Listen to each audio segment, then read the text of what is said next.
Монголын залуучуудын холбоо үзүүлж байна. За, сайн байцгаана уу залуучуудаа. Энэ өдрийн мэндийг хүргэе. Тэгээ хоёр дахь удаага PS4-ийнхөө залуучуудтай бас уулзахаар хүрэлцэн ирж байгаадаа миний бие их баяртай байна. Тэгээ ер нь бол Монголын одоо галыг сахиж байгаа энэ охид дүүгүүдтэй уулзах болгонд одоо үргэлж эрч хүч нэмэгдэж байдаг. Тэгээ Монголын залуучуудын байгууллага бол угаасаа л одоо хиймэртэй юм сайхан байгууллага. Гэхдээ энэ танай хамт олон дотор ирээд буцахад тэр бүхэн бол улам ингээд гал төлөөр одоо нэмэгдэж баяжигдэж байдаг шүү гэдгийг хэлхийг хүсэж байна.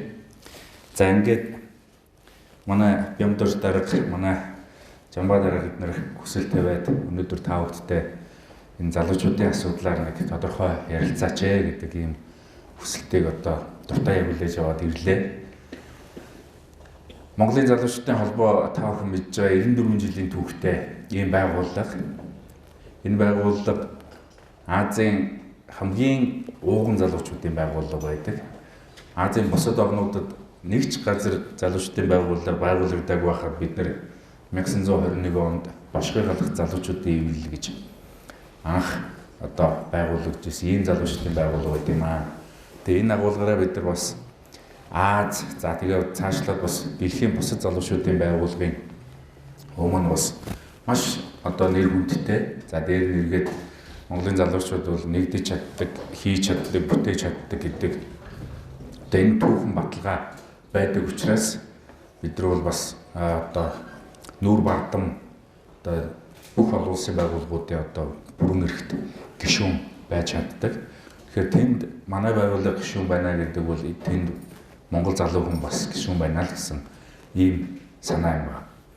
За энэ 21 онд байгуулагдсан Башгыг халах залуучуудын ивэл маань энэ жилээс эхлээд нэг сонин ураа төвшүүлээд байгаа. Башгыг бид нэр халсан нь буруу байсан юм байна. Одоо бид нэр 2015 оноос Монголын залуучуудын холбооны одоо 5 дугаар их хурлаас эхлээд Башгыг мөрддөг залуучуудын холбоо болж ингэж өөрчлөгдөж байгаа шүү гэдэг ингээд маш том ийм концепцийн өөрчлөлт хийж байгаа.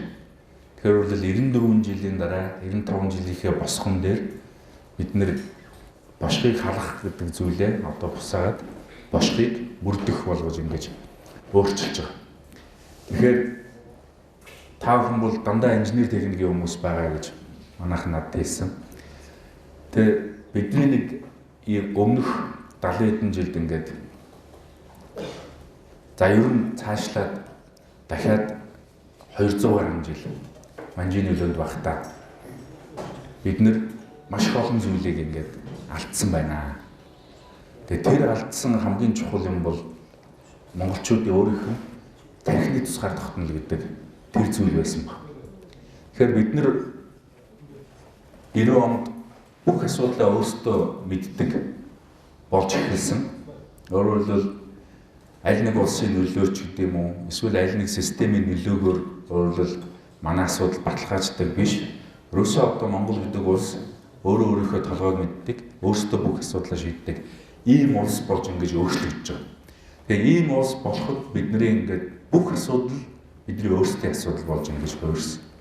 Хуучин биднэрт одоо жишээ нь эдийн засгийн харилцан тусалцах орн нийгэмлэгийн нэг улс гэдэг одоо жил болгон одоо тодорхой хэмжээний одоо зээл дэмжлэг юмуд ирдэг байсан тэр бүгд зогссон. Гэх мэтлэнгээр ингээд олон зүйлийг зогссон. За нөгөө талаар бас бусад бүх улсуудтай харилцаж маш их олон төрлийн одоо харилцааны шинэ үндсүүд шинэ давуу талууд ингэж бий болсон. Тэгэхдээ биднэрт нэг л чухал юм байсан. Өөрөлдөл яг энэ Монгол улсыг дахиад 1000 жил, дахиад 100000 жил цаашид авч явахад бидний өөрсдийн тарих, бидний өөрсдийн одоо үзэл санаа, бидний өөрсдийн онол энэ бүх зүйл одоо яг юу байх юм бэ? Энийгээ бид нэр гаргаж ирж чадсан юм уу? өнөөдрийн хүртэл биднийг бүрэн бүтэн тусгаар улс болгоод ирсэн тэр өвгдийн зүйлийг өнөөдрийн залуучууд бид нэр өөрсдөө эзэмшиж чадсан уу чадаагүй гэдэг маш том асуултын тэмдэгтээ бид нэр тулсан. Жишээ нь Монголыг удирдах байгаа зүйл юу юм бэ гэхээр төр. За төрийг юу барьдсан бэ гэхээр нам гэдэг. За нам нь ямар онолтой бэ гэхээр дандаа гадны зүйлүүд хэлээд. Жишээ нь либерал гэхээр либерал нь сүүлийн 200 жил хөгжиж байгаа л одоо арчлалын ингээд тулгуур ойлголт, зах зээлийн тулгуур ойлголт дээр ингээд явж байгаа нэг зүйл биш. За зарим нам нь болохоор бид нэр үндэсний социалист гэдэг ингээд. Зарим нам нь болохоор бид нэр социал демократ гэдэг ингээд. Жишээ нь социал демократ үзэл ихэтэл өөрийнх нь хөгжлийн түүх манай улсын одоо наснаас одоо шинэ одоо 21 оноос хойш одоо 95 жилээс богинохон ийм л зүйл байдаг. Тэгэхээр өөрөлдөл монголчуудыг цааш нь монголоор нь авч үлдэх, монголчуудыг энэ газар нутаг дээр бүрэн тусгаар тогтнолтой бүрэн улс байлгах энэ бүх технологи, онол, арга зүй юу юм бэ гэдэг энэ нэг том эрэл хайгуулын одоо дуусгүй эрэл хайгуултаа бид нар одоо ингэ нүүр тулчаад байна. Жишээ нь хятадыг бол хятад ухаанаар л авч явахаас хятадыг өөр улс ч юм уу өөр ухаан жишээ залахгүй. Оросыг орос ухаан л авч өгнөхгүйс өөрөлдөл Оросыг өөр улс залахгүй. Яг тэр шиг Монголыг монгол ухаан л авч яваа. Тэгтэл бидний монгол ухаан маань юу болсон юм бэ гэдэг ийм л зүйлтэй бид нар тулчаад байна. Тэгэхээр өөрөлдөл залуучууд зоригтой байх, мөрөөдөлтэй байх юуны төлөө амьдарч байгаа вэ гэдэг энэ бүх зүйлүүдийг зөв үндэстэй, зөв суурьтай болгохын тулд өөрөлдөл бид нар энэ ухааныг олж авахгүй бол болохгүй юм байна гэдэг ийм л зүйлтэй тулсан. Ингээд үндсэндээ бид нар залуучуудын холбооны 5 дугаар их хурлыг хийгээд үндсэн ихтгэл тавигдаад тэнд оролцсон бүх төлөөлөх залуучууд дэмжиж ерөөсөө өдөр бошгоо мөрдөх нь хамгийн зөв юм байна. Ерөөсөө бид нэр хэний үр сад вэ гэдгээ энэ бүх зүйлүүдэд мартчихсан юм байна. Энэ бүх зүйлүүдээс сэргээж ээж, энэ бүх зүйлүүдээр бид нар дархлаагаа тогтоож ээж, дараа нь бид нар жинхэнэ энэ улсаа бодтойгоор нь бүрэн утгаар нь авч явах юм байна гэдэг ийм л зүйл байна. За энийг би довчхон тайлбарлая. Нэгдүгээр инженер техникийн хүмүүс сонсохоор за бошгын халах гэдэг чинь өөрөөр мухар сүсгээ сайн ангижраад бид нар илүү шинжлэх ухааны хөөнөө гэж ингэж хийсэн зүйл шттэ гэж. Тэгвэл тэр тайлбар нь болохоор нөгөө өмнөх нийгмийн үеийн өөрөөр одоо хэд үзэл сурталчилсан тийм тайлбар байсан байна. Тэгэхээр монголчууд бүх түүхээрээ ерөөсөө Монгол бол үндэсний 5 тусгаар тогтнолтой байсан юм. Үндэсний 5 тусгаар тогтнол.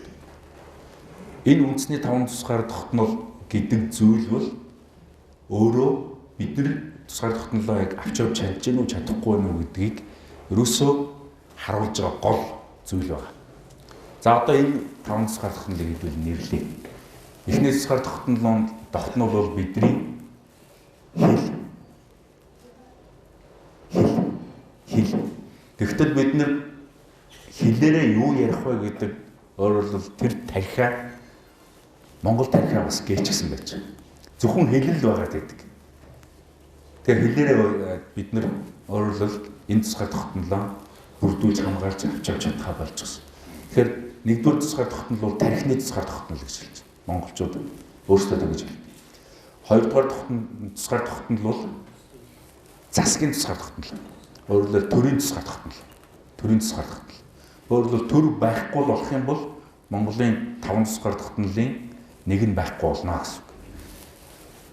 3 дугаар тусгай тогтнол нь болохоор орон зайн тусгай тогтнол бол юу? Манай хэл хязгаар, газар нутгийн тусгай тогтнол. Газар нутгийн тусгай тогтнол. 4 дугаар тусгай тогтнол болохоор ахуйн тусгай тогтнол уу юу? Эдийн засгийн тусгай тогтнол. Өөрөлдөл бид нар хинээс ч юугаач гуйхгүй амьдрах энэ чадвар. Өөрөлдөл эдийн засгийн тусгай тогтнол. За 5 дахь тусгаар тогтнол буюу хамгийн үнцэнтэй тусгаар тогтнол бол цусны тусгаар тогтнол.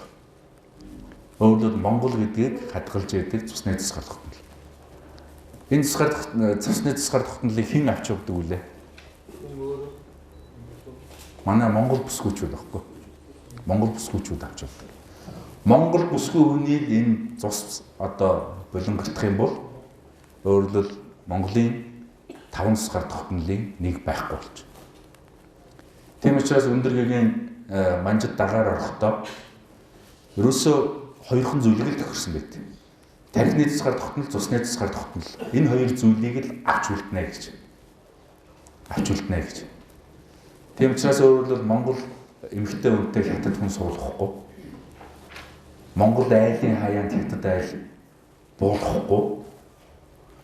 Ийм одоо гэрээ хийжээж нөгөө эдийн засгийн тусгаар тогтнол, орон зайны тусгаар тогтнол, төрийн тусгаар тогтнол урваа өгсөн байдаг. Өндөр гэгэнийг төрөхөөс өмнө 5 жил, төрснийхэн дараа 20 жил яг энэ асуудал бошгож бэлдсэн байдаг. Бошгож бэлдсэн байдаг. Бүр Чингис хааны үеэс.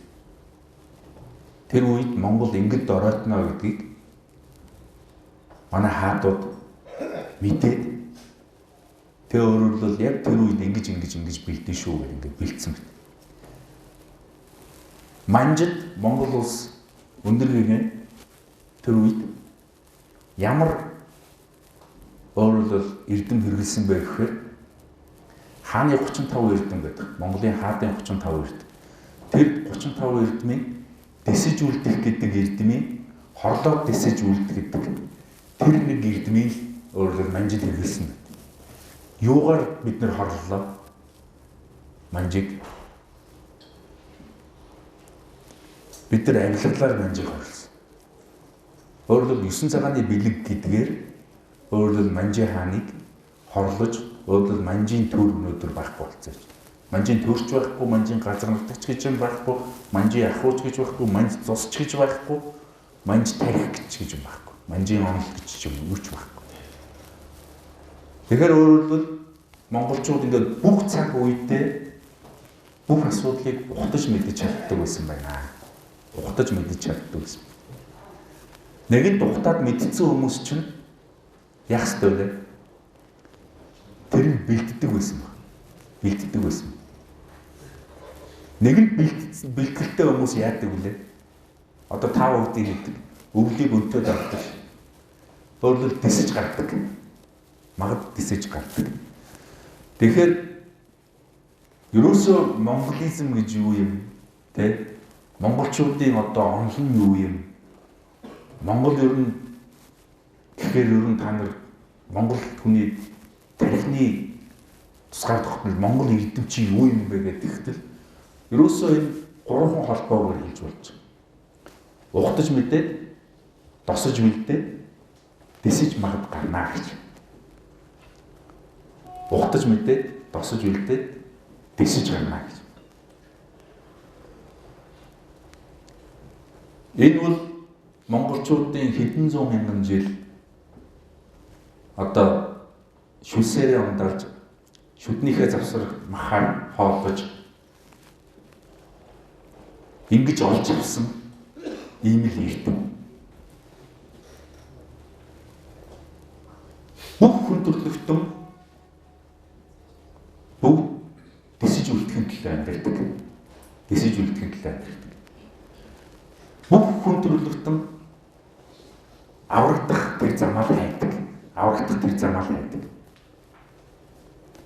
Монголчууд харин ерөөсөө тэрний бий болгох бүх юм нь ерөөсөө саяын 3 холбоо өгөн дээр байдаг юм байна гэдэг.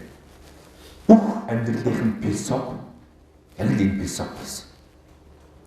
Эннийхээ хүч нь хятад дуусаагүй. Эннийхээ хүч нь Оросод эзлэгдээгүй тий. Эннийхээ хүч нь бид нар тараад бутраад алуу болоог. Яг энэ Монгол газараа бид нар төрөлтөөгөө өнөөдөр хүртэл ингэж оршин тогтнож байгаа. Энийг өмнө та нар сонсч байсан уу яг энэ саяын 3 холбоо? За энэ бол бидний үндсэн философи байх нэ. Хэдэн дэвтэр ном хуудас юм байхгүй байна шүү. Ерөөсөө 3 холбоо. Энийг бид нэр хүүхдүүдтэй ухаан жоохон суугаад эхлэнгүүт аав ээжтэй нэг тусаа өгөөл эхлэнгүүтлэл энийг бид нар ойлгох хэрэгтэй. Ухтаж мэдэх ямар шилбэгтэй. Тосож бэлдэх ямар шилбэгтэй. Дэсэж гарсны дараа юу? Дэсэж гарна гэдэг нь юу гэлээд байна. За ийм байсан байна. За энэ нэг хэсэг. За тэгэхээр өөрөлдвөл өнөөдөр Монголын залуучуудын холбооны одоо зорилтуудын хамгийн чухал нэг хэсэг нь бол саяхан 3 холбоо болсон. Тэгэхээр өөрөлдвөл бид нар ирээдүйд бидний өмнө ямар аюулууд нүүрэж болох юм? Ирээдүйд бидний өмнө ямар боломжууд гарах юм? Ирээдүйд бид нар юугаа хамгаалах ёстой юм? Юугаа авч үлдэх ёстой юм гэдэг энэ бүх зүйлийг бид нар мэддэг болж эхэлж байна л гэсэн юм санаа. За одоо нэгэнт энийгээ бид нар мэдсэн юм чинь өөрсдийгөө одоо бид нар тэр зүйл бүгдээр бэлдэж эхлэх ёстой. Бэлтгэхэд хамгийн энгийн зүйлээс эхэлнэ. Хамгийн энгийн зүйлээс эхэлнэ. Би та бүдээс одоо 2 хон та нарын бүгд мэддэг мөртлөө мэддэггүй тэр 2 асуултыг та нараас асууя. Монгол гэж нэрний тайлбарыг хэлж өгөх хүн байна. Монгол гэж нэр. Одоо бидний нэр шиг ийм монгол залуу хүн гэх. Би монгол ирэх хүн. Би монгол бүсгүй гэх ингээд. Бүх гадны хүн асуухаар та нар тэрийг хэлнэ шүү дээ. Гадаад нэг найз чи ирээд монгол гэж яг юу гэсэн үг юм бэ ингээд асуухаар хэлэх хариулт байна. За гараа гэдэг. Монгол гэж ингэсэн үг ээ гэдэг. Хэлж чадах юм байна уу?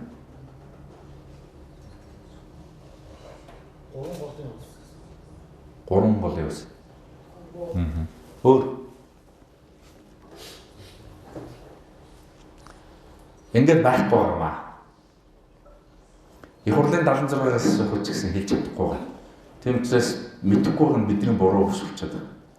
Өөрөлдвөл бидрээс тархины тусгаар тогтнолыг минь салгах гадны гүрний бодлого хамгийн амжилттай хэрэгжиж явж байгаагийн нэг баталгаа нь өнөөдөр энэ аахгүй. Тийм учраас Монголын залуучуудаа энэ бүгдийг нь сэргээе гэж ингэж. За дараагийн асуулт. Бидний хаан хэн бэлээ? Бидний хаан. Бидний хүн болгоны өмнө ярих дуртай, магтах дуртай дэлхийн талыг эзэлсэн мянганы сууд хүн хэн бэлээ? Чингис хаан.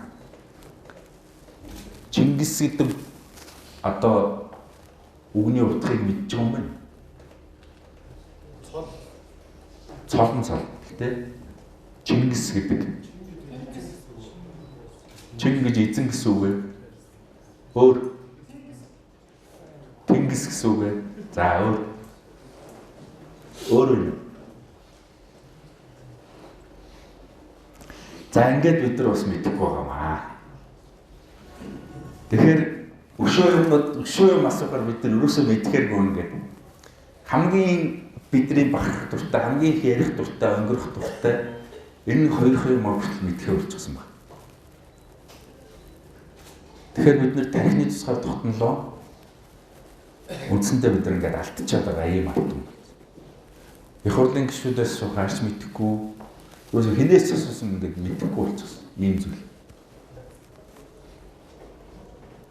Тэгээ Монгол гэдэг бол өөрөө нөгөө төрөний философи чинь өөрөлдвөл бүх агуулгаар нь ингэж өөртөө шингээсэн юм л үг байна.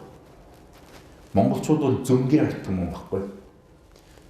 Зунгаа гэдэг үгийг мэдэн тэ бачирглаа. Хятад хэлтэй.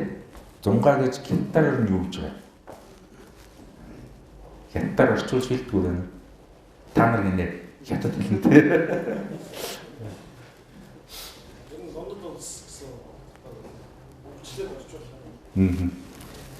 Тэр бол монголчуудын хятадуудыг нэрлэдэг нэр байхгүй юу?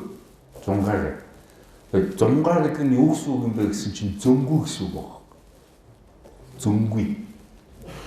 Зөн байхгүй гэсэн. Монголчууд бол зөнтэй ард юм баггүй. Зөн хаанаас ирдгийг та нар мэдэх үү? Та нарын зүн хаанаас ирдэг?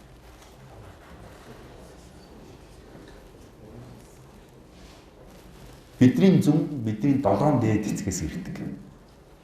7 дээд эцгээс. Бид нар чинь одоо 9 үеэрээ гэж ярьдаг үстэй. Тэгээ 9 үеэрээ гэж яриад байдаг мөртлөө энэ ямар ч учиртай яадаг чинь ийдэг чинь юусоо мэдэхгүй байна. Тэгээ бидний зөв бол бидний 7 дээд эцгээс ирдэг. Монгол хүн яагаад монголчуудыг босоо гэдэг мэдгүй байна.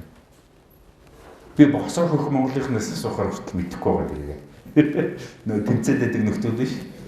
Тэгээд дээр очиж за босоо хөх монголчин юу гэсэн үг юм гээд асуухаар л яагаад босоо байгаагч мэдэхгүй, яагаад гөрөх гээд байгаагч мэдэхгүй ингээд. Тэгэхээр бол бид нар энэ тархины тусгаар тогтнолоо бүгдийг тавиад туучихсан байна. Өөрөлд гадны гүрнүүдийн бодлого та нар бодлоо. Манжууд тэр чигээр нэг арчаад ерөөсөө нэг одоо тэ бүрээ үлээхэд нэг хэнгэрэг цохоход Монголын нэг айлаас нэг иж бүрэн зэвсэгтэй морьтой унлахтай хоолтойгоор нэг цэрэг гарч ирдэг ийм байна. Энийг нэг дум үлээхэд нэг лам гарч ирдэг болтол нь бид нар өөрчлөнө гэж. Манжийн төрийн бодлого. Өөрөлд айл болгоноос нэг цэрэг гарч ирдэг байсан бол айл болгоноос нэг лам гарч ирдэг болтол нь өөрчлөсөн. За тэгээд тэндээ дахиад нэг оюун санааны ингээд зүйлүүд бүгдээд явж исэн чинь дахиад Оросын бодлого орж ирэн гүйтлээ 30 он нөгөө хэдэн ламж бүгдийн устд гайчсан. Мэддэг шатдаг бүгдийн устд гайчсан. Тэгээ одоо сүүлийн 20 хэдэн жил энэ бүхэн чинь нэг эргэж сэргэх гэтэл нөгөө яг Монгол лам нарын өндөр гэгээн чинь яг тэр Чингисийн үеийн тархины тусгаар тогтнолыг буддын шишин дотор шингээгээд эргээд энтгэх төвдүүд нь буддын шишнээ танихгүй болтол нь өөрчилсөн байдаг байхгүй. Тэр өөрчилсөн бүх зүйл 30 он бүгд устгагдсан байхгүй болсон. Тэгээ одоо сүүлийн үеийн манай лам нар хаанаас үзэж яах вэ? Дахиад буцаад төвдөөс энтгэхээс үзэж байна. Зүгээр төвдийн бодлогыг Монголд хуулж ирдэг, энтгэхийн бодлогыг Монголд хуулдаг. Ийм л болчихсон байгаа байхгүй. Тэгвэл бидний үндэсний үнэн гэж юм байна. Өөр бид нар чинь Монгол гэдэг үндэстэй шүү. Яагаад үндэсний гэж хэлээд байна? Үндэсний гэж хэлээд байна. Яагаад үндэстэн гэж хэлдэг тий? Ерөөсөө Монгол 3 үнэтэй. Үндэсний үнэн гэж нэг байна. Өөрөлд одоо модны үндэс бол үнэн. Үнэн үндсэн дээр л иш ургана. Үнэн үндснээс ургасан ишийг чуу үнэн гэж хэлж байна. Өөрөлд үндсэн үнэн үү? Үндсэн хэрэг үнэн бол иш нь үнэн байх ёстой гэдэг гаргалгаа. Иш хэрэг үнэн байвал тэндээс гарч ирж байгаа үр жимс цомрлог бол үнэн байх ёстой. Монголчуудын ерөөсөө ингээд бүх цаг үеийн түүх нь ерөөсөө ганцхан зүйлийг л хатуу мөрдлөг болгодог гэсэн. Тэр нь үнэн. Үнэн гэдэг зүйл. Ерөөсөө үнэн. Үннээс төө төдий хазаахад тэд төвгийн орон зай үүснэ гэж. Төвгийн орон зай үүснэ. Тэгээ Чингис хааны 800 жилийн өмнөх бошгод юу гэж хэлсэн байна вэ гэхээр 800 жилийн дараа шан улаан тэгээд хар ийм одоо дайн Монголыг нүүрлээд эцэст нь үнний байранд худал ороод үннийг дандаа худлаар дийлүүлдэг болоод тэгээд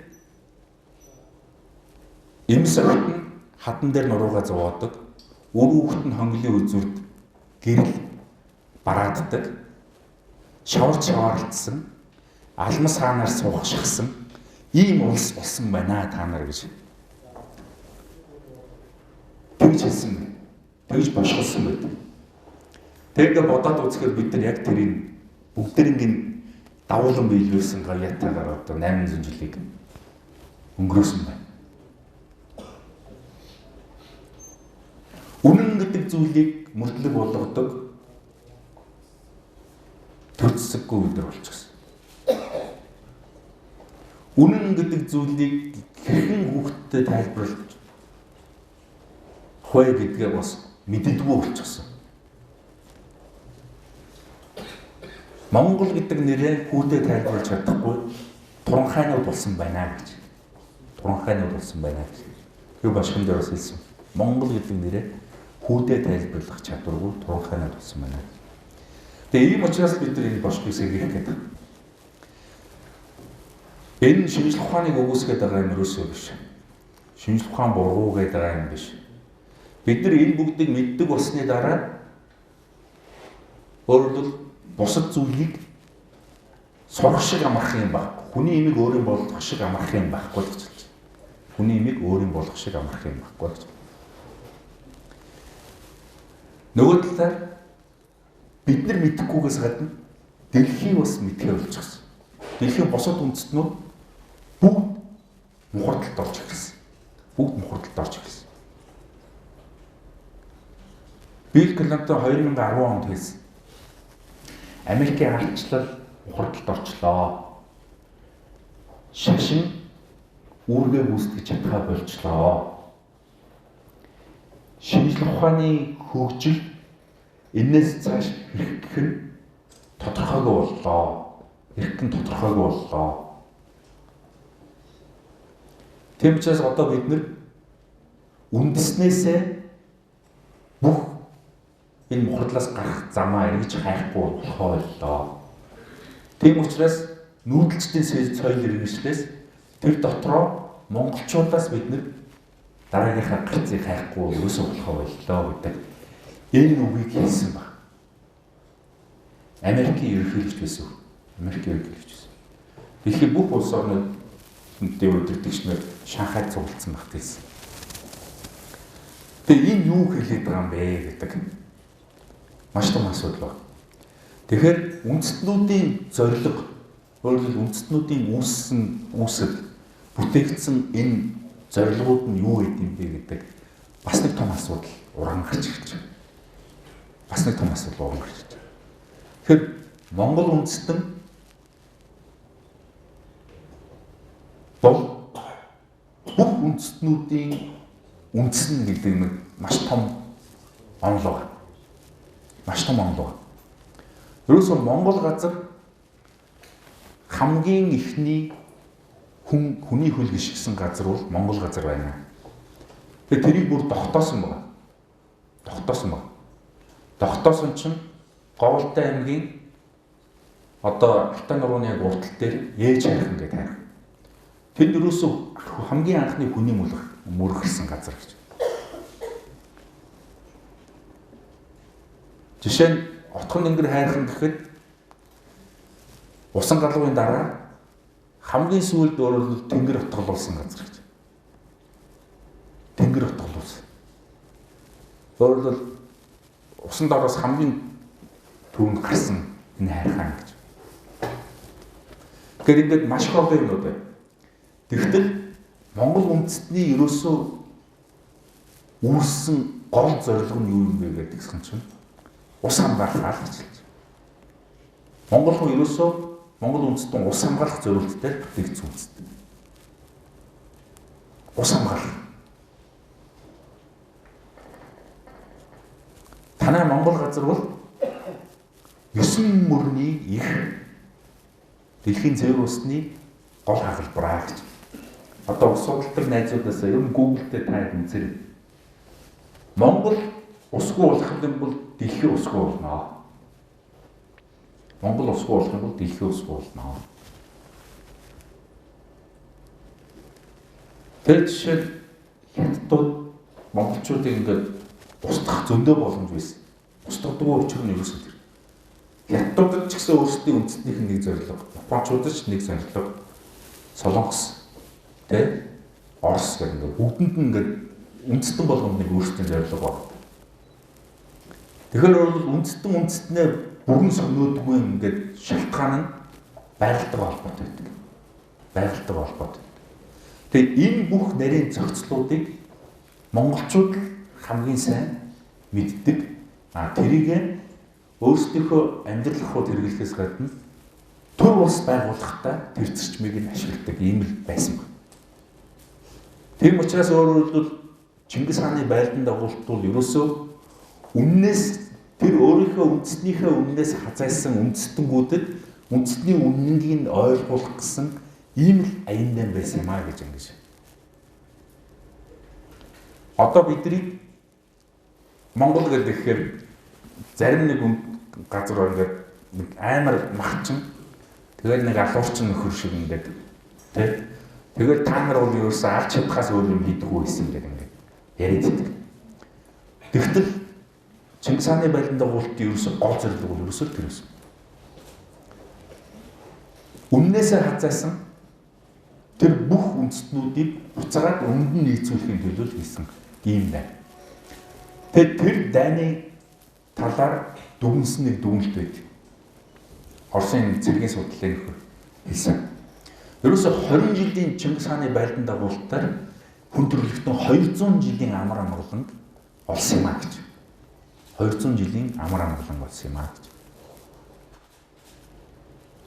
Тийм учраас өөрөөр хэлбэл бид нар өвөг дээдс маань юу хийж явсан, өвөг дээдс маань юуны төлөө тэнцэжсэн, өвөг дээдс маань юуны төлөө энэ дэлхийн улсуудыг засах гэж ингэж явж исэн бэ гэдэг энэ хатуу өмнөнийг бид нар зөв ойлгож, зөв тайлбарлаж бид нар тэгж ярихгүй бол бусад үндэстэн бол хязгаарч биднийг та нар зөв юм хийж байлдан дагуулсан шүү гэж хязгаарч хэлэхгүй. Тэгээ Монгол бол ус хадгалах, ус хамгаалах зорилттой газар учраас тэр байлдан дагуултуудаас жишээ Монгол газарт нэг ч юм ирээгүй. Бол тэр бүгдийг бүгдээр нь бозар гэж үздэг. Ус узарт болно. Ерөөсөө болохгүй бозар юм гэж үздэг. Тийм учраас Монгол цэргүүд буцаж ирэхдээ ямар ч тэндээс ховч хийж ирдэггүй байсан. Тэнд нь халахчийн үлдээчээр тентгийн улсын чөлөөтэй шашны шүтүүлээ чөлөөтэй эдийн засгийн харилцаанд оруулаад чөлөөтэй ингээд бүх юм өөрсдийнх нь удирдлагаар үлдээгээл тэгэл буцаад ирдэг гэсэн. Тийм учраас өөрөлдөл бид нар үнэн гэдэг энэ зүйлийг хамгийн дээд зэргээр мөрддөг ийм л арга юм гэсэн. Үнэн мөрдсөн хүн бол мөнх байдаг. Мөнх байдаг. Өөр мөнх зүйл юу? Гал байдаг. Гал байдаг. Өөр мөнх зүйл бол гал байдаг. Гал хизээч гөгшөрдгүү, тэ? Гал хизээч буурдахгүй, тэ? Гал бол мөнх. Тийм учраас Монголын залуучуудын холбооны ингээд эмблемний энэ гол гал байдаг. Заримдаа бид нар бас чанган гэж хэлдэг. Чанган эрдэнэ гэхээр юу гэдэг вэ? Ус, тий? Тэгээ бид нар 3 үеийн гэлхээс. 3 үеийн гэлхээс. Монголчуудын эрдэм чадвар юу байдаг вэ гэхээр 100 жилийн өнгөрснөөс 1000 жилийн ирээдүйг босгодог ийм л эрдэмтэй байдаг. 100 жилийн өнгөрснөөс 1000 жилийн ирээдүйг босгодог. 1000 жилийн өнгөрснөөс түмэн жилийн ирээдүйг босгодог. 1000 жилийн өнгөрснөөс түмэн жилийн ирээдүйг босгодог. Ийм гайхалтай арт юм. Энэ ирээдүйг энэ өнгөрснөөрөө юугаараа бий болгодог гэхээр нөгөө зөнгөөрөө бий болгодог. Монголчуудыг яагаад босоо гэж хэлдэг вэ гэхээр бид нар 7 дээд эцэгтэйгээ оосрлогдоод оломлогдоод сүлжигдсэн байдаг байхгүй. Тэгээд 7 дээд эцгийн чадвар авьяас ингээ бүх зүйлийг хүүн болсон 8 дахь хүүгийн хүү болсон 9 дахь энэ хоёр бүгд үргэлжлүүлээд тэрэн дээр юм нэмэхийн төлөө өөрөлд дээр нь чадвар нэмэхийн төлөө ахиулахын төлөө амьдрал цаачдаг. Тийм учраас өөрөөр хэлбэл өнгөрснөөсөө ирээдүгөө босгодог. Тэгэхээр өнөөдөр гэж юм тийм чухал биш байгаа. Хүмүүс бол түүхтэй одоо түүх бол ямар ч юугүй гэж ингэж ярьдаг. Тэгтэл тийм биш. Монголчууд бол ерөөсөө л өвд үтсээсээ бүх юм аваад тэгээд ирээдүгээ бий болгодог. Ийм л чадвартай хатан. Тийм учраас гал мэт мөнгө байдаг. Тийм учраас гал мэт мөнгө байдаг. Монгол цэргүүдийн урайг мэдхүү та нар. Монгол цэргүүдийн ингээд сэтгэлийн хат бий болгодог урай. Алагдаж болно, ялагдаж болохгүй гэж хэлж байна. Алагдаж болно, ялагдаж болохгүй. Хатуугаз үххээс юусоо айдаггүй. Чи хүүтэл бол үххээс битгий ай гэж. Хүүтэл бол үххээс битгий ай. Яг тэгэхээр чи өөрөө мөнгө. Тийм учраас өөрөөр бол Монгол хүн юунд ч мохтгүй байсан баг. Монгол хүнийг хизээж худал зүйлээр ялч чаддаггүй. Хизээж худал зүйлээр ялч чаддаг. Үннээр бол үхэр тэргээл туулайг үүснэ. Монголчууд л ийм үг хэлдэг аахгүй. Монголчууд л ийм үг. Босог үндэстний энэ үгийг хэлэх юм бол ямар тэнийг мангар юм гэдэг бидний шоолно. Тэгвэл бид нар үнээр мөрлөх ёстой. Үннийг мөрлөх болох ёстой. Ийм хатуу зарчимтай ард түмэн байжээ. Ингэж ирсэн учраас өнөөдрийн хүртэл бид нар энэ 5 сар тогтнолоо хадгалаад энд ам бүх ингэж бүрэн оршиж. Тэгтэл бид нар энэ 5-аас одоо нэгийг алдахад бэлэн болчихсон байна. Нэгийг алдахад бэлэн болчихсон. Нэг нь танхины тусгаар. Энэ бүх зүйлийг мэдэхгүйгээс болоод бид нэр энэ тусгаар тогтнолоо алдахад дараа нь цусаа алдахад нөгөө орон зай төр эдийн засаг 3-ыг зүгээр хав гэж авчихдаг. Тэрийг аврагдах нөхцөлийг бид нар айл хэдийн бүрдүүлээд өгчихсөн.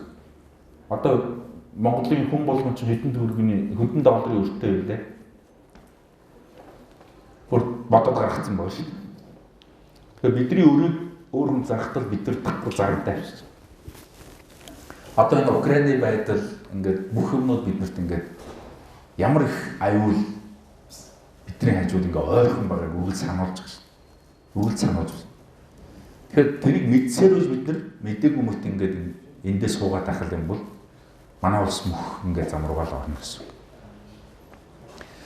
За энэ 5 дугаар тогтнолоос 5 дугаар тогтнолыг Чингис хааны үед тавуулангийн бүрдүүлээд энэ тав бүрдсэн учраас их Монгол улс гэж тухай тунхагласан байна. Энэ тав бүрдээгүй үед хизээч их гэдэг тэр тодтолыг хэрэглэдэг байсан. Тэр их Монгол улсыг та нэг энгийнээр хэлээд өгөөч гэхэд тун энгийн өгүүлбэр хэлж өгсөн байна. Хулгайч дохмоо дэвсэх зайгүй энэ улсыг л их Монгол улс гэж хэлж байгаамаа гэж. Хулгайч дохмоо дэвсэх зайгүй энэ улсыг л их Монгол улс гэж хэлж байгаамаа.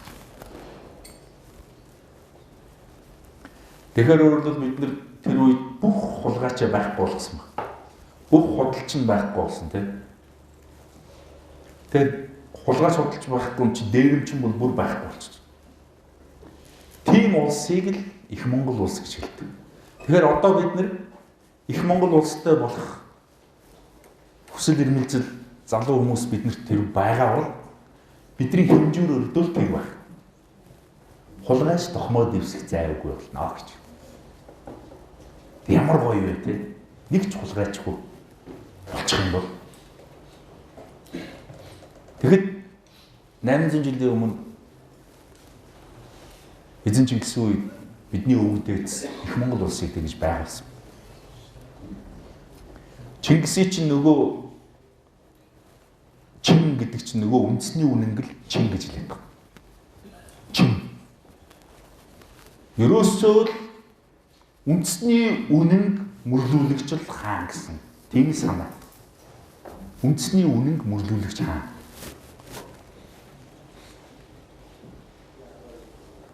Ерөөсөө л үнний гол хэмжүүр болсон тийм л зүйл. За энэ бүх их Монгол улсыг байгуулах энэ зорилт руу Монголын залуучуудын холбоо залуучуудаа одоо хөтөлж эхэлж байна. Залуучуудаа хөтөлж эхэлж байна. Монгол улсыг хулгайчгүй улс болгох. Монгол улсыг хулгайчгүй улс. Амар энгийн зорилго бод. Амар энгийн зорилго. Тэгээд залуудаа сайхан амьдардаг улсыг л бид үр хөвгтдээ үлдээх. Энэ зорилгыг л бид тооцоолж тавьсан. 5 дугаар хурлаар залуудаа сайхан амьдардаг. Бидний өвөө эмээ залуудаа сайхан амьдарч чадаагүй. Бидний аав ээж залуудаа сайхан амьдарч чадаагүй гэж үү. Гэтэ бид нар одоо бидний үр хөвгөд залуудаа сайхан амьдардаг тэр улсыг л бий болгоно гэдэг ийм зорилт Монголын залуучуудтай холбоо төвшүүлсэн. Одоо мэдсэн үү? Монголын залуучуудтай холбоо юуны төлөө ажиллаад байгаа юм бэ гэхээр залуу хүний тухайд бол залуудаа сайхан амьдардаг энэ улсыг бид нэр хүүхдтэй үлдээхин төлөө ажиллаж байгаа. Ерөнхий ингээд гүрнийхээ хэмжээнд ярихад бид нар их Монгол улсыг бий болгох гэж байна. Их Монгол улс гэж юу юм бэ? Хулгайчгүй улсыг л их Монгол улс гэдэг юм аа. Тэгэл бол. Тайлбар. За энийг бид нэр хэрхэн зөв зохион байгуулж яаж хийх юм бэ? Дахиад бид нар өвдөцийнхээ төр бий болгож исэн алтан зарчмуудыг ашиглана. Монгол хүмүүс алтан гэдгийг юу алтан гэдэг вэ гэхээр нөгөө чин чуу хажир үнэн алтан гэж хэлдэг. Алтан. Үнэн зүйлийг л алтан гэж хэлдэг. Наран мэд үл хождох гэж хэлж байгаа. Наран мэд ойл хождох үнэн гэж. Нар хизээч хоцорч манддаггүй үстэй.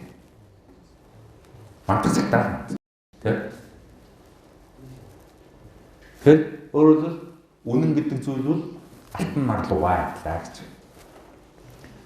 Үнэн зүйлийг л алтан гэж хэлдэг гэсэн. Тэгэхээр бид нар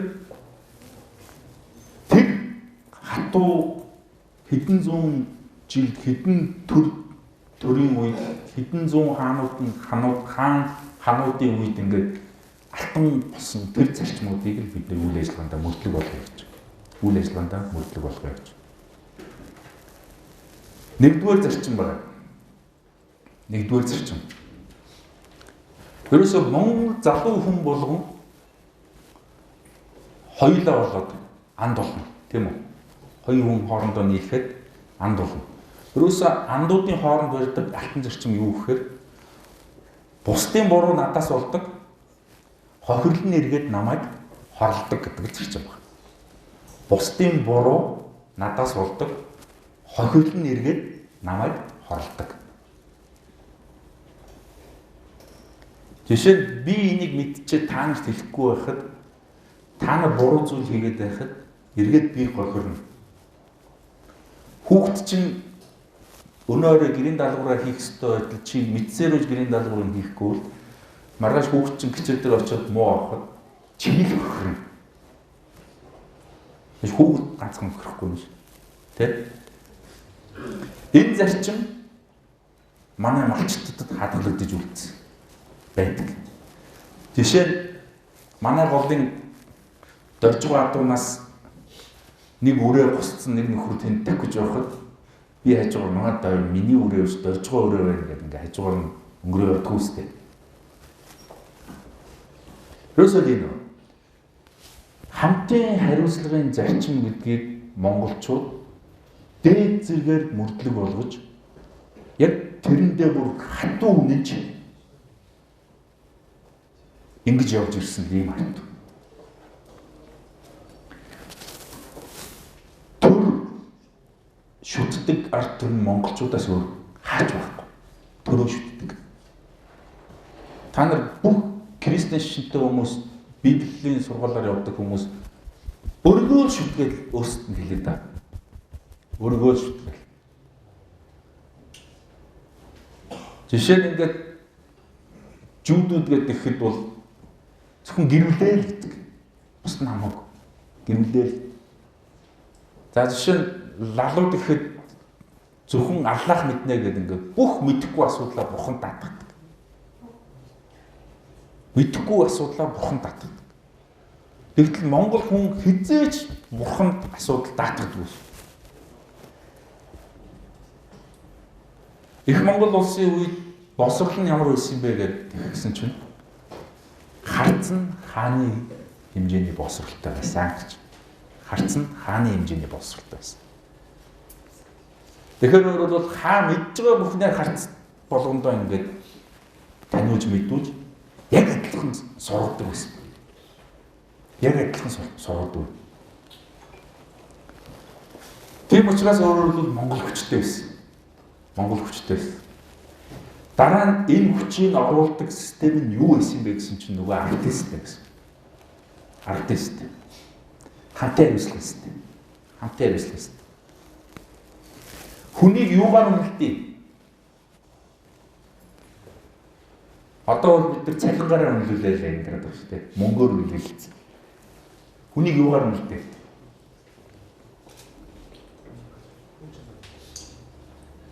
Хүнийг зөвхөн хүнээр үнэлдэг гэсэн юм. Монголчууд. Чи хэрв арвтын хүн бол чи 9 хүний үнэтэй хүн байгаа байхгүй. 9 хүний үнэтэй. 9 хүний үнэтэй.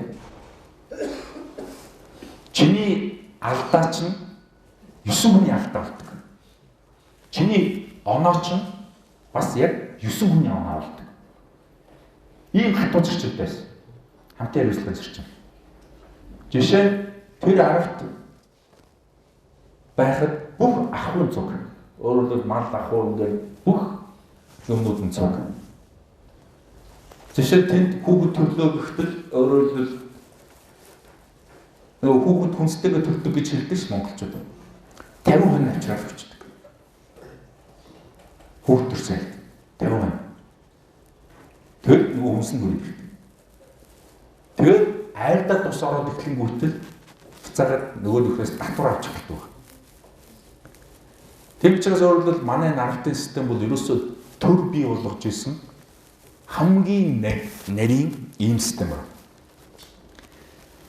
Жишээ нь арав дотроос хулгайч бий болох юм бол тэр бол арвтын асуудал. Хулгайчаар тэр арвтыг засна.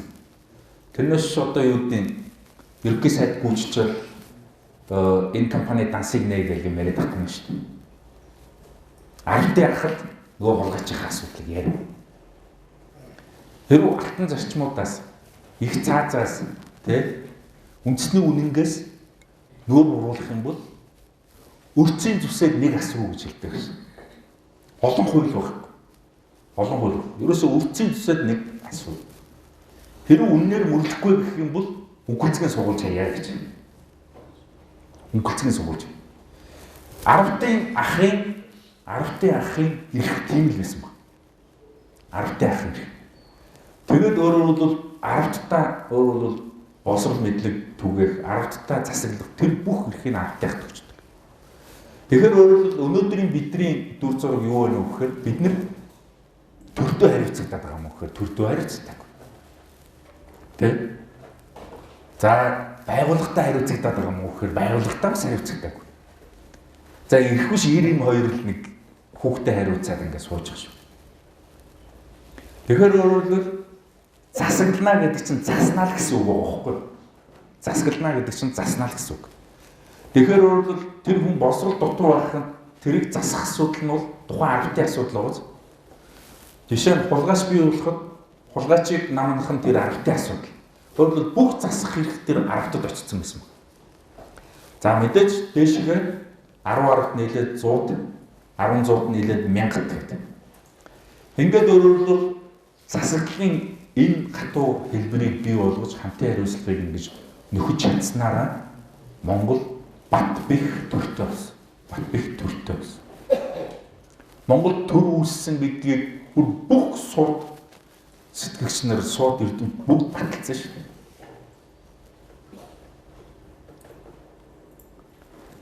Дэлхийн дараагийн эзэнт гүрнүүд бол оюун санааны эзэнт гүрэн байна.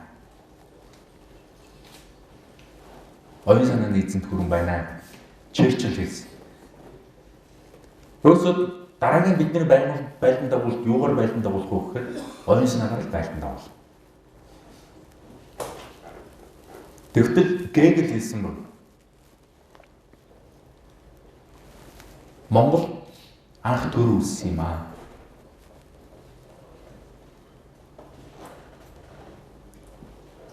Яг тэгэхээр тэнд хамгийн цэвэр оюун санаа тэнд байсан гэж хэлсэн. Гэтэл тэрийг бид нар мэдэхгүй байна.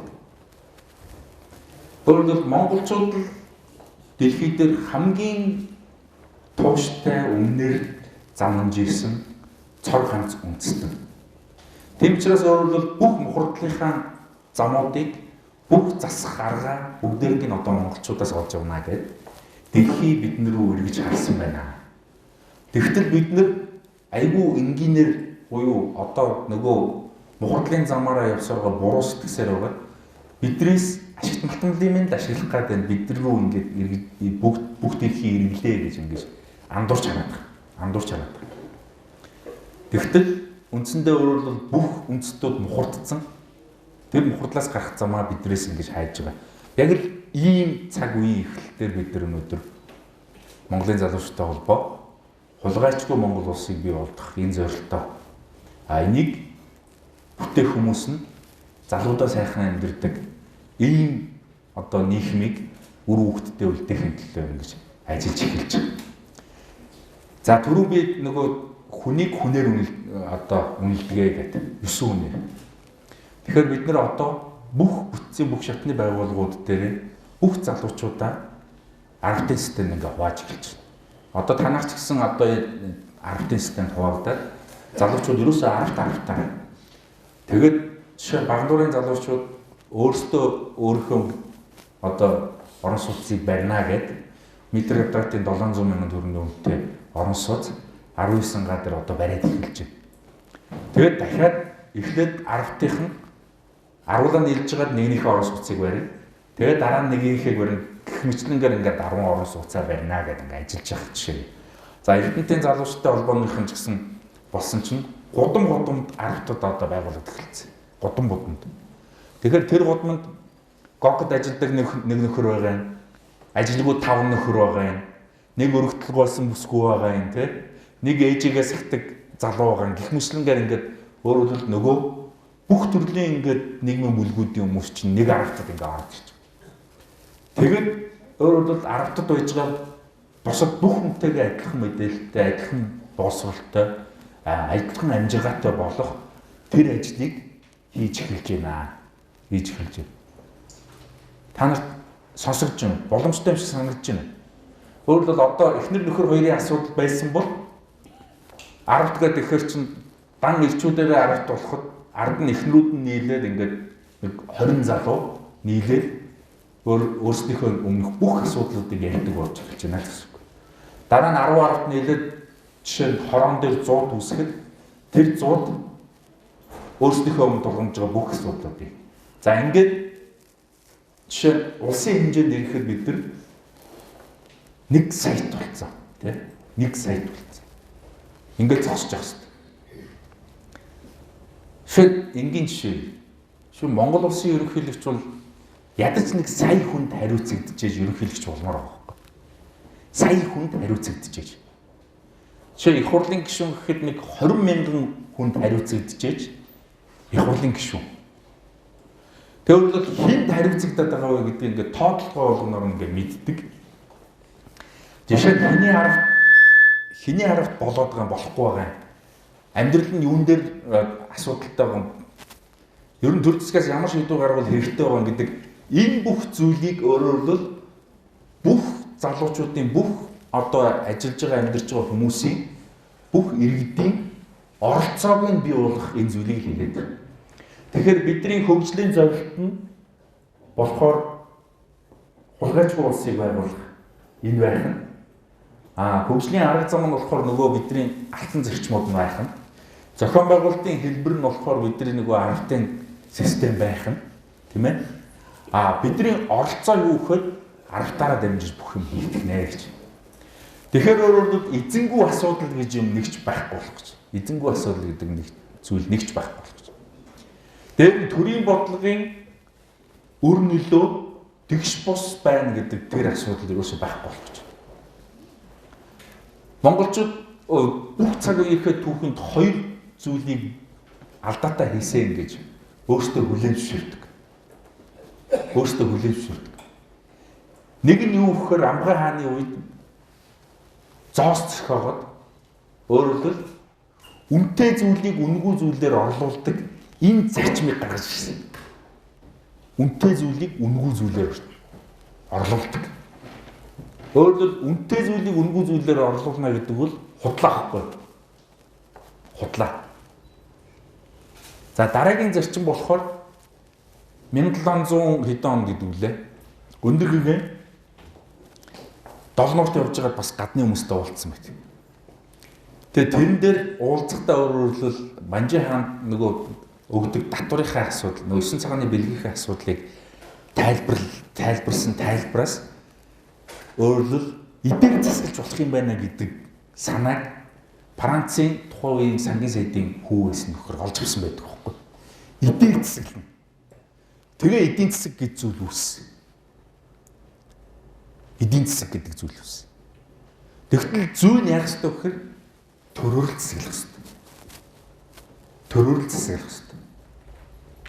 Ингээ өөрөөр монголчууд одоо өнгөрсөн цагийнхаа түүхэнд маш буруу хоёр зүйлийг хүн төрөлхтөнд бий болгож өгсөн гэж ингэж үздэг.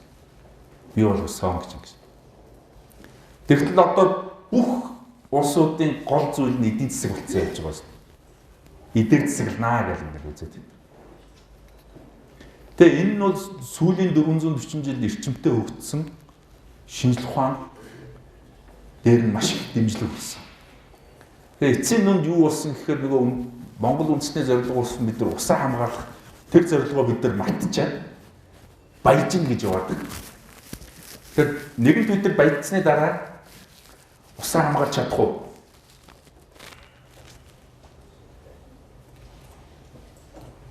Гэдэг ийм асуудал байна.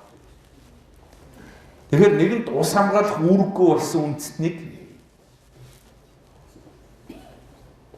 юу хүлээх вэ? Мөхлөл хүлээх. Мөхлөл хүлээх. Үүргээ биелүүлэх тэр чадамжаа алдсан, тэр зорилгоо биелүүлэхгүй байгаа үндэст нь дэлхийн хөрснөөс арчигддаг. Дэлхийн хөрснөөс арчигддаг. Тэгэхээр өөрөөр бидний хамгийн үнцэнтэй зүйл юу юм бэ? Бидний зорилго юу юм бэ? Бидний авч үлдэх юм юу юм бэ гэдэг энэ бүх зүйлийг л өнөөдөр залуу хүн бүр болгон, ер нь бол Монгол хүн болгон мэддэг болчих юм бол бид нэр өөрсдийнхөө дундаас өөрсдөөсөө тэр худалж хулгайч үл өтгөлтүүдийг төрүүлээд байх тэр бүх үүд нь хаагнаа л гэж ингэж үзэж байна. Үүд нь хаагнаа л гэж ингэж үзэж байна. Хулгайчгүй улс болох юм бол тэрийг их Монгол гэж хэлнэ гэсэн. Тэгээ энийг л залуу хүн болгон ингээд ой тоондоо оруулчих юм бол яг энэний төлөө бид нэр 10 дээр 100 дээр 1000 дээр бүх илчилсэн сум мэд соёлон морины дахиа мэд тэ одоо Монгол хүмүүсийн хурдыг зөөрлөдөг зүйл. Шонхрын дэвлэлтэй гэж. Энэ бүх зүйлийг бид нэр хийх юм боломжтой болох юм аа. Тэгэхээр эмээгөөнараас манай хөдөө байдаг найз нөхдөөс ингээд хөдөөний гөгсчүүлийн хэлээд энэ бүх үгнүүдийн ард Монголын бүх алтан зөрчмөд бүх үннүүд ингээд нуугдж байна. Азар их Чингис хааны үед хуучин монголчуудын одоо өг монголчуудын мөрдөж исэн оройн дээд гэрээд алтан дээд аялгау гэж өөрчлөн биш. Шинчлэн нэрлж одоо бичээд бидэнд үлдээсэн тэр судар харин бидэн дээр ирсэн.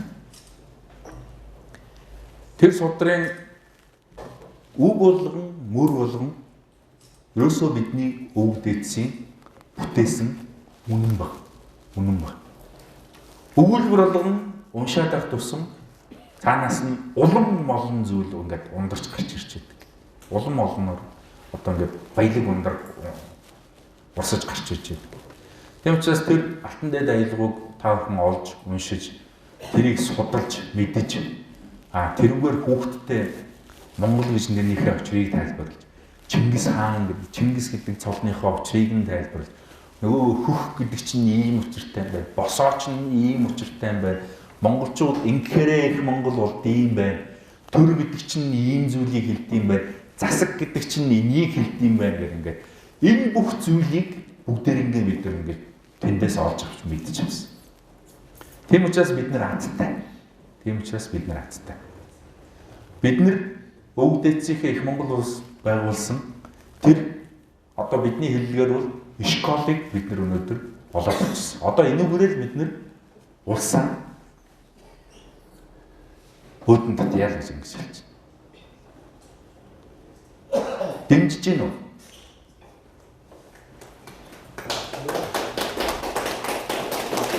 Хүний сүлд бол дуу хоолойнд байдаг. Монголчууд бол хоорсон алгадсахад их дургу. Хүний хүч нь хөлөндөө байдаг. Тийм учраас монголчууд өөрсдөө мэдүүлж их сайхан уухайлдаг. За дэмжижээвэл нэг сайхан уухайлж идэг. За нэг яаж ухаардаг вэ монголчууд? Алгаа сайхан дэлгэж жагаад. Уухай.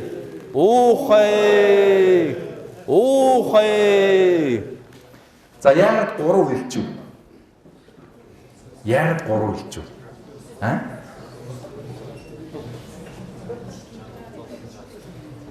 Ерөөсөө Монголын хамгийн гоё тоо бол 3. 3-ыг л монголчууд бүхэл гэж хэлдэг. Монголчууд ерөөсөө бүх цаг үеийн түүхэнд бүх хийж байгаа үйлээ бүтэн байлгахын төлөө явж ирсэн. Өөрсдөө улсаа бүтэн байлгахын төлөө, өөрийгөө бүтэн байлгахын төлөө, дээр нь ингээ бүх хийж байгаа үйлийг бүтэн байлгахын төлөө явж ирсэн. Монголын бүтнийг илэрхийлдэг тоо юу?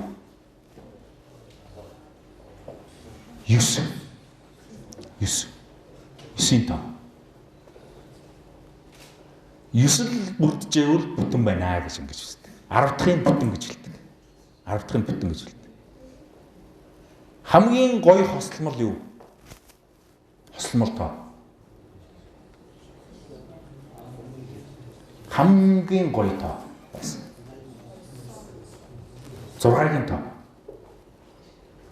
6-гийн тоо. Өөрөөр хэлбэл одоо мууяр 666 метр гэж хэлдэг шүү дээ. Монголчууд бол бүх тоог шүтэн заяа.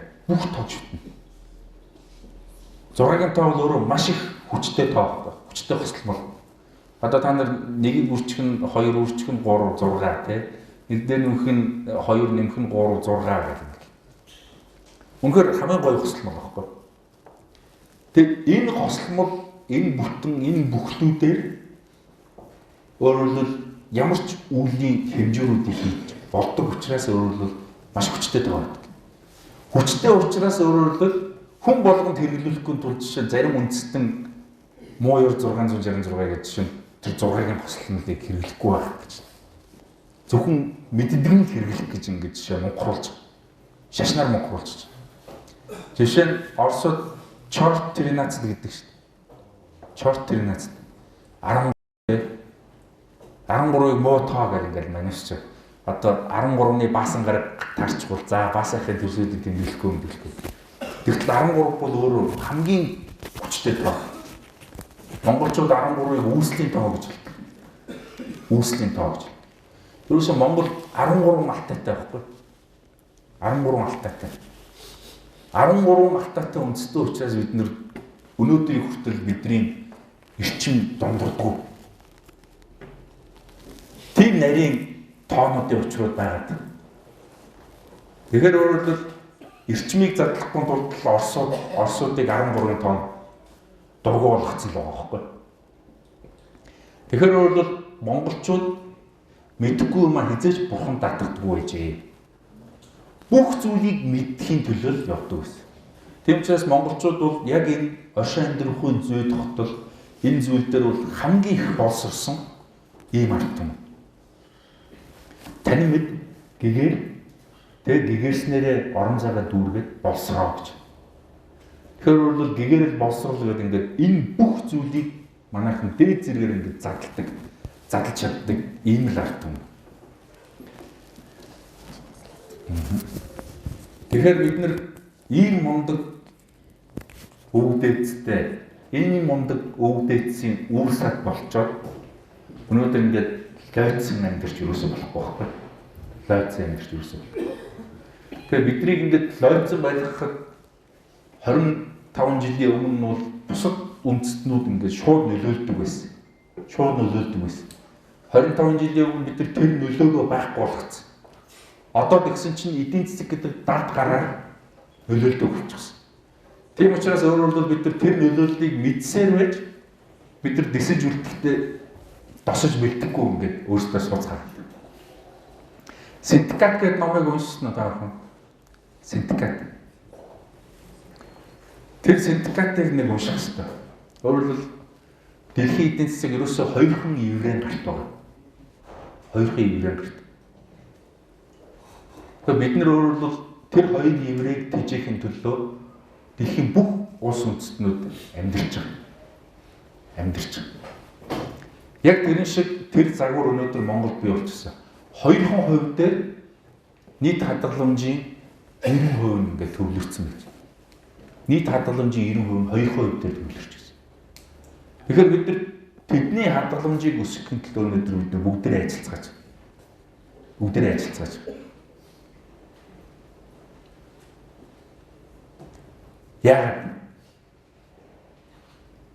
Яг тэгэхээр үнэн худал хоёроо ялах гэж байна. Худал яриад байгаа хүмүүс нь тийшээ яваад болчихсон. Тийм учраас Монголын залуучуудын холбооныхын тэр харж хасаалт гэдэг юм санаачлаад одоо энэ жил сонгуулаар ерөөсөө өмнөх ингээд сонгуул хүртэх бүх цаг үеийн түүхэнд Монголын эсрэг хийсэн ингээд бүх үйлдэлүүдийг чагсааж байгаа. Тэрэнд оролцсон хүмүүсийг тэр харж хасаалт руу бүгдийг нь оруулаад тэгээд тэр хүмүүст залуучуудыг битгий саналаа өгөх гэж л уриалах гэж. Тэгээд гаргаад ирвэл та нар өгөхгүй байж чадах уу? Одоо бидний залуу нас бол ингээд дуусчлаа. Бид нар залуудаа сайхан амьдрах нь битгий цалингаас илүү гарахгүй эсвэл ингээд дуусчлаа шүү дээ. Одоо энэ 16 оноос энэ бүгдийг одоо болио.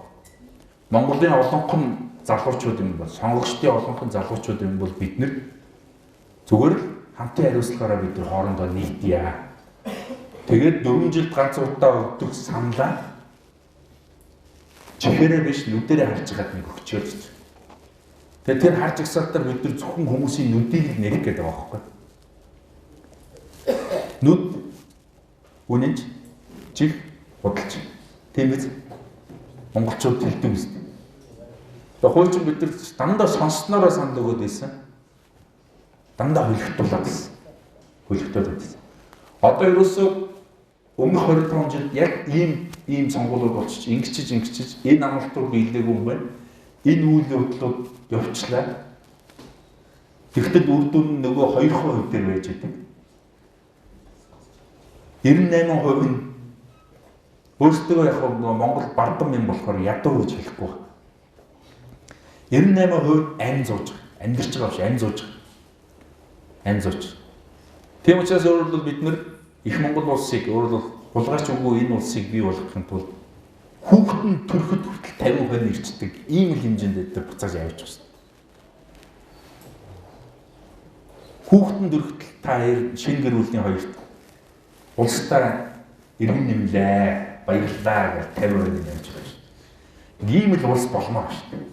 Тэгээ бидний өвгөж чадаад байсан.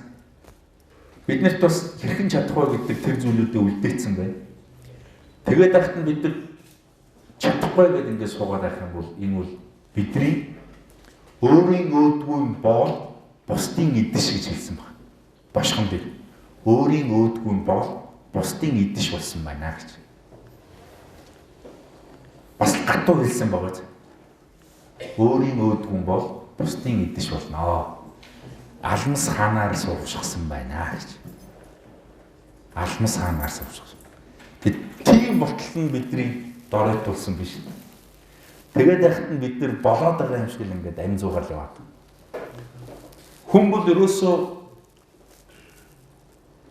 хүн гэдэг зүйлийг монголчууд бүр 10 хэд ингэж ангилсан баг.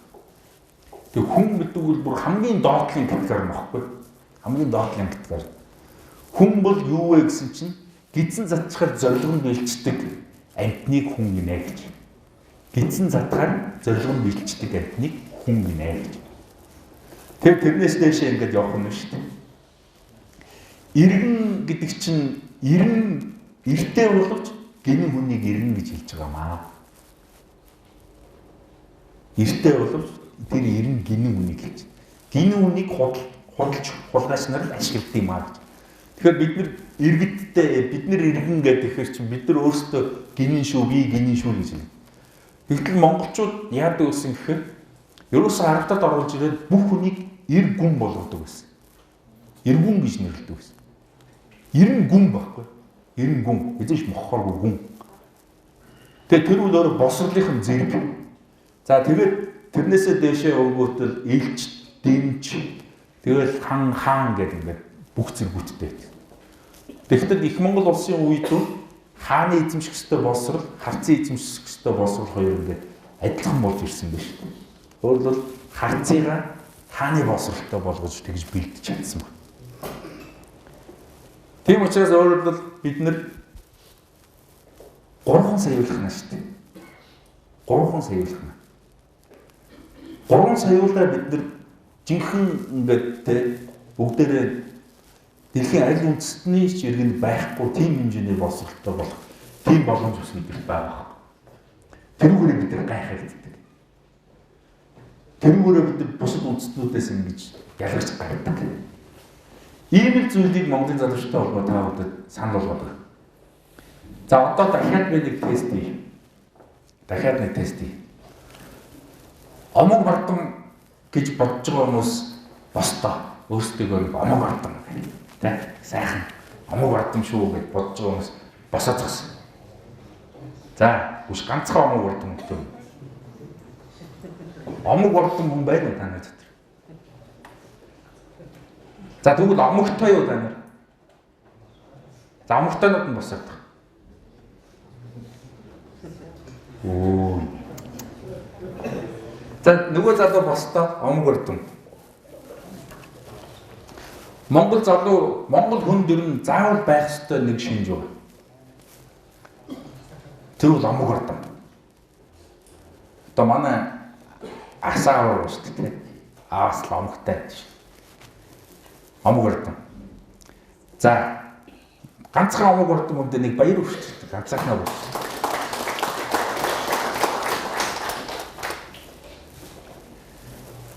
Чи өөртөө ихтгэл төгс байж чаддгүй. Чаддгүй. За дууссан. Ер нь бол монголчууд хүнийг ингэж шалгаж байгаа. Чи омог бардам уу? Омог бардмаа. За болж. За чи цэвэр ариун уу? Цэвэр ариун уу? Цэвэр ариун уу гэдэг чинь үнэн худал хоёрын хооронд нь холд юм биш вэ гэж. Хаяа худлаа яриад хаяа үний яриад тийм байд юм биш үү гэдэг асууж байгаа байхгүй. Тэгээ цэвэр ариун биш ээ гэдэг ингүүт. Яас ямаа омогтой зөвлөг вэ гэж. Ямаа омогтой зөвлөг вэ гэж. Өөр тэр омог бардам ч худлаа омог бардам биш үү гэж. Омог бардам. Тэгээд дараа нь цэвэр ариун. Тэгээд дараа нь итгэл төгс. Дараа нь сүргэж төгөлдөр. Дараа нь элбэг бай. Дараа нь шудраг. Энэ 6 чи хангаж явах юм бэл. Энэ 6-аар чи хосолж чадчихвэл чамайг бүтэн хүн гэж хэлж байгаа. Бүтэн хүн. Бүтэн хүн байна гэж. Гоё үст. Омог бардам, цэвэр ариун. Итгэл төгс, сүргэж төгөлдөр. Элбэг бай, шудраг. Тэгэхээр монголчууд бол ийм байсан баг. Монгол хүн бол ийм байсан. Ер нь энд ингээд уулзаад сууд нэг яг энэгээр ингээд явхаар хамгийн сүүлд юу ганцхан муу нэг хоёрхан хүн үлддэг. Тэгээ тэр нэг 16-тай ч юм 17-8-тай тэгээд дандаа эмэгтэй хүн үлддэг. Ирчүүд бол ерөөсөө бүгд ундаг байхгүй. Бүгд ундаг. Бүгд ундаг.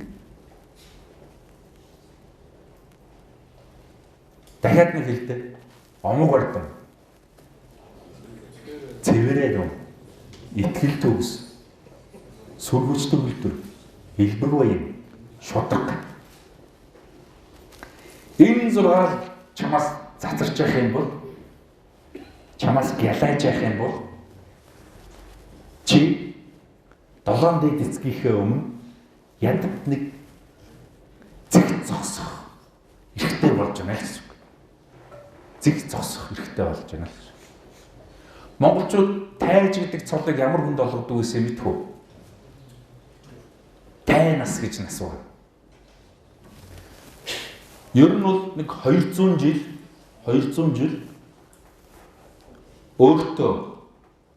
өөртөө төрдөө 7 дэд эцгийнхээ өмнө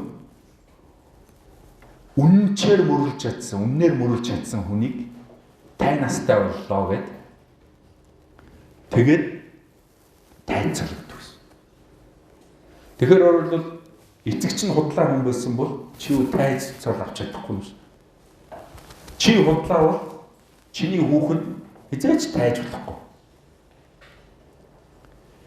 Тийм хатуу байсан баг. Тийм хатуу байсан.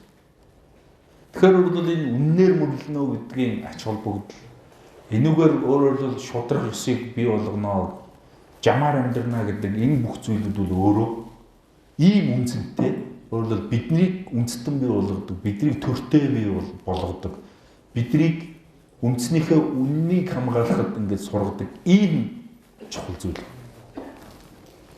Тэгтэл одоо бид нар шудраг хүнд дургу болчихсон шүү дээ. Шудраг хүнд дургу болчихсон. Даурыг тэнийг мангар нэдэг.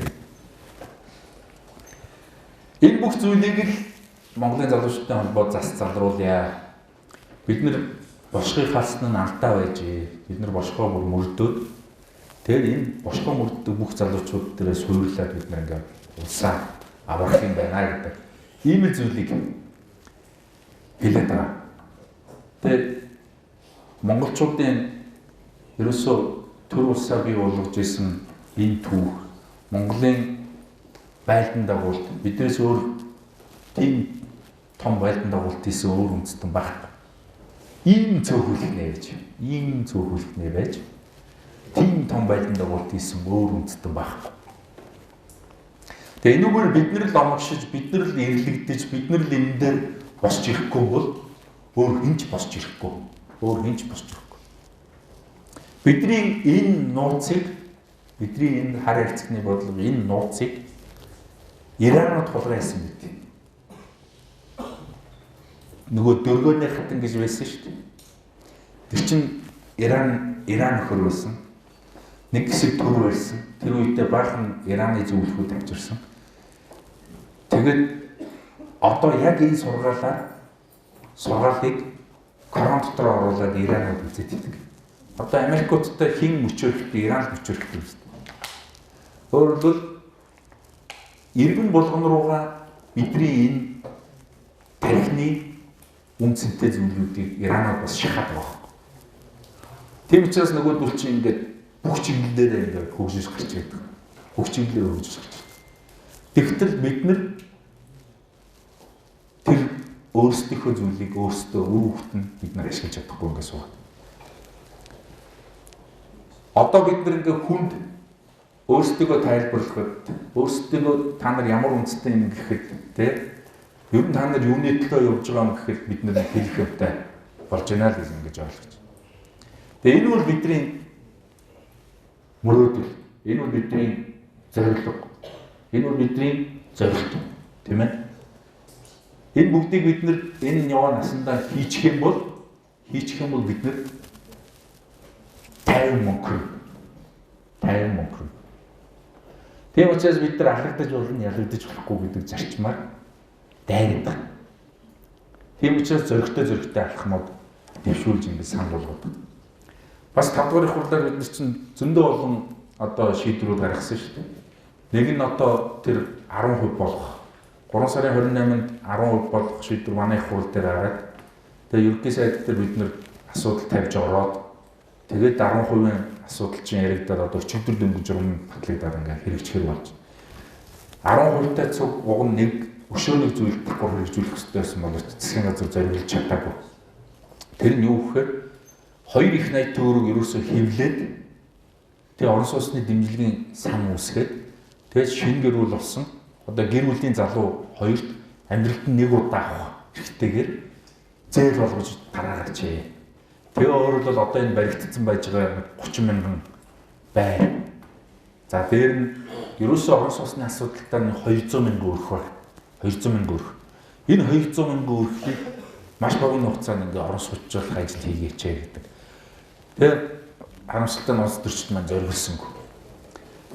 Тэгээ энэ хоёр ингээ гослоод явсан бол маш их үр дүнтэй ажил болох байсан. Өөрөөр хэлбэл Монголын улсын эдийн засгийг халаах, эдийн засгийн одоо сааралтыг буцаагаар халаах ийм л ач холбогдолтой ажиллагаа болох хэрэгтэй байсан.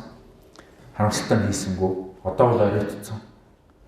Одоо бид нар чинь хизээ мэдгүй дефолт зарлахад бэлэн болчиход байгаа шүү дээ. Яг эдийн засгийн утгаараа. Эдийн засгийн утгаар.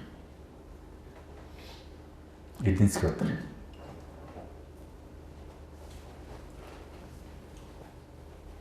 Тийм учраас өөрөөр хэлбэл одоо өнөөдрийн миний лекцэнд суусан залуу хүн болон одоо энэ сонссон юм очиод орой гэр бүлийнхээ хүн бүгдээр ингэ ярьж өгөөр. Ингэдэм байна. Өө чи ингэдэм биш үү? Эмээ өвгөөсөө асуугаар. Та мэдгүй юм. Ингэдэм биш үү? Лам багшаасаа асуугаар. Бүх энэ одоо номлолууд, шашны номлолууд манай энэ оройн дэд гэрээнээс үүссэн мэт. Алтан дэд аюулгаас үүссэн. Тэгээ бүр ямар сайндаа манай хаадууд зарлиг гаргажсэн. Хүнийг ном зохиохыг хориглоно гэдэг зарлиг. Яасан гэхээр оройн дэд гэрээг гажуудуулаад өөрийнхөө нөгөө ашиг сонирхол, өөрийнхөө нөгөө бодол, өөрийнхөө бүх үнэн гэж бодсон зарчмуудаа нэмээд ингээд яваад гэсэн учраас тэрийг бас хоригдсан байна. Хоригдсан байна. Библи, Коран, Сутранууд бүгд манай оройн дэд гэрээнээс үүссэн. Тэгэхээр өөрөлд та нар ямар лам багш дээрээ бөөдөрөө ч юм уу хин дээрээ очиод ингээд сая миний асуултуудыг асуухад тэдний бүх судрын үндсэн зарчмуудтай бүгд нийцнэ. Бүгд нийцнэ. Яг тэгэхээр бүгд үнэн хүчээс. Яг тэгэхээр тэр бүх судруудын их авсан үндсэн учраас бүгд таарна. Тэгэхээр ийм агуу юмтай, ийм агуу онолтой, үзэл санаатай, ийм ард түмний үр сад байж бид нэр ийм лойцоо амьдарч болохгүй. Ийм лойцоо амьдарч болохгүй. Энийг өнөөдөр сонсчоод маргааш нь та бүхэн худлаа яриад явж болохгүй. Үннээр л мөрл. Чамаас зөвхөн үнэн юм л үлдэнэ. Өөр юу ч үлдэхгүй. Чамаас үнэн юм чинь л үлдэнэ. Тийм учраас ерөөсөө үннээр л мөрдлөг бол шудраг бай. Ингэж чадах юм бол бид нэр ерөөсөө аруулхнаар нийлчгэдэл бид нар Монголыг өөрчлөх хүчтэй болно гэж хэлж байна. Монголыг өөрчлөх хүчтэй. Тэгэхээр бид нарт юу арга байтугай 100-уулаа, 1000-уулаа, саяулаа нийлэх боломж байна шүү дээ. Энэ нийлэх ажиллагааг бид нар одоо маш хурдтай зөв зохион байгуулъя. Энэ нийлэлтийн үр дүн нийлсэн хүн болгонд жигд очдөг болёо гэж. Жигд очдөг. Тэгш гэж үг ерөөсөө монголчууд хэрэглэдэг байсан ба. Тэгш гэж үг. Жигд очдөг байя гэж. Тэгш их гэдэг бол ерөөсөө хар дайн гэж. Чингисийн бошгон дээр Хүн болгон тэгш ирэх өгнө гэдэг хар дайн бий болно гэж хэлсэн. Тэгш ирэх гэж хизээс үйлчлэхгүй.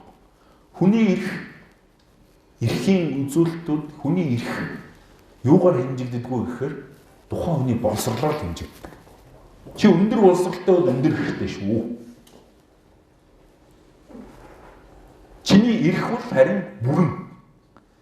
Чи тэр бүрэн эрхээ яаж бүтэн болгоё гэж бодож байгаа юм бэ гэх юм бол чамд ганцхан л арга бай. Чи боловсрол. Тэгэх юм бол чиний бүрэн эрх чинь бүтэн болно гэж хэлж байна. Бүрэн эрх чинь бүтэн болно. Тэрнээс шууд хулгайч хүн, шудраг хүн хоёр тэгшин эрхтэй гэж ярих бол хамгийн тэм. Тэгэхээр бол сүүлийн 25 жил бид нар тэгших инээтрэ гэж баах юм яриад өөрөөр хөгжиж чадахгүй ингээд гаццсан байхгүй. Тэгших гэж юм юусэн баг. Чи боловсролтой бол чиний эрх тэрүүгээрээ хэмжигдэнэ. Шудраг уус.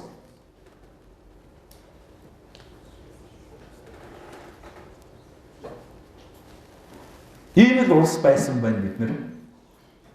Тэгээ энэ улсаа хэдүүлээ хамтдаа дахин бүтээцгээе. За баярлалаа. Асуулт байна уу?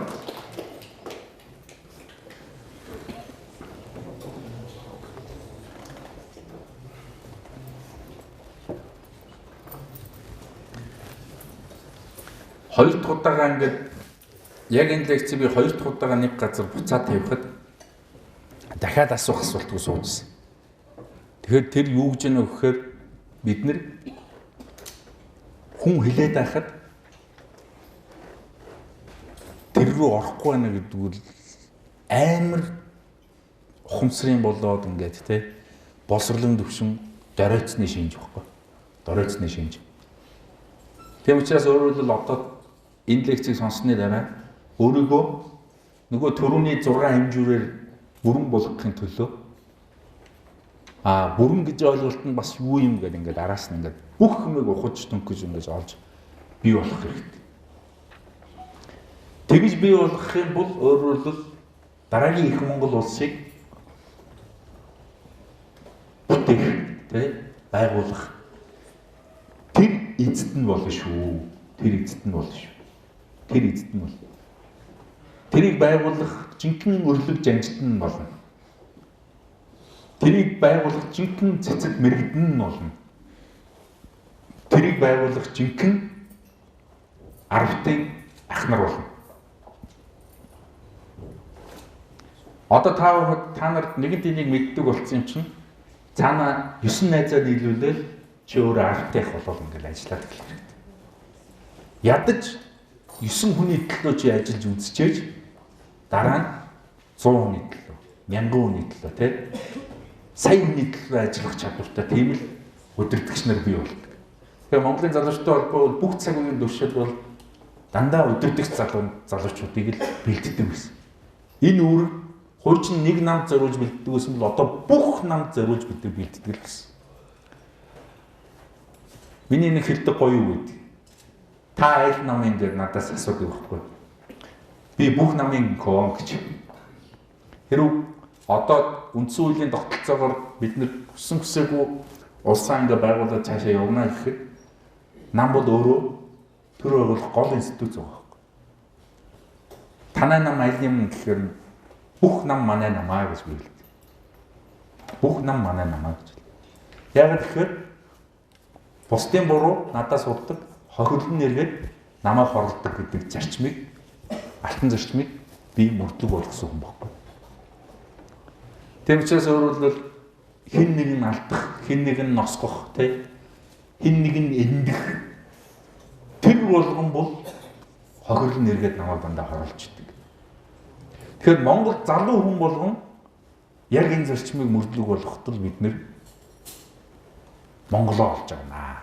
Монголоо олж байгаа. Монголоо хайсан Монгол гэж нэвтрүүлэг гараад ирлээ. Гэтэл яг Монгол нь юу юм бэ гэсэн чинь бид нар өөрсдөө мэдгүй. Монголоо хайсан Монгол. Бид нар Монголоо л болоод авчвал тэгэл бид нар дэлхийн шинжлэх ухааныг бусад үндэстнүүдийн сайн зүйлүүдийг өөрийн болох шиг амрах юм байна. Жишээ нь ийм сайхан станцыг Монгол залуучууд өөрсдөө одоо өргөтөлийг хийгээд өөрсдөө аваад явж байгаа юм. Чадж байгаа юм. Тэгвэл зарим улсын хүмүүс одоо Латин Америкийн бол та нөгөө морио онол нөгөө гэртээ амьдрал байгаа юу гэж ингээл маний сэтгэлдэг шин. Тэгвэл бид нар өнөөдөр шал өөр төвшин. Бид нар бол бусдын нэг өөрийн болох бол дээд зэрэг чаддаг ардсан баг. Эзэмшдэг, дорн эзэмшдэг. Хаач утсан та нар дотор гадаад сурж исэн оюутнууд баг. Хаач утсан Монгол оюутан хизээж хөгөөж ирдэг. Булаагаад гэлдэг. Дандаа л дээр нь явдаг. Аль улсад очиод залуучдын байгууллагатай уулзахад манайхан л бусдын сэдвийг хийгээгүй хийцэн байж байна. Боломж олгоцсон байж байна. Тэгэхээр бид нар энэ бүгдийг чаддаг биднэрт тарих мөчнгө бүх юм биднэрт байж байна. Одоо хүн болон үзэл санаа зориг энэ бүх зүйлүүдээр бид нар жинхэнэ энэ өрөндөө зөв атсан байхад бол тэгээд бид нар өөрсдийнхөө төвшөнд төр болж байгаа. Өөрсдийнхөө төвшөнд засдаг болж. Тэгээ аравтынхаа төвшөнд ороод ирэхээр бид нар жинхэнэ хүч болж байгаа. Хүч. За ингээд энэ алтан дээд аялгау, алтан дээд гэрээгээр та бүхэн улам их суралцаж дээр нь Монголын залуучуудтай холбооны зорилго үүс одоо тууштай нэгдэж их Монгол улсаа байгуулж залуудаа сайхан амьдардаг болохын тулд одоо өдөр шөнөгүй үл цуцаж ингэж ажиллаарай гэж ингэж та бүдтэй өрөөё. За.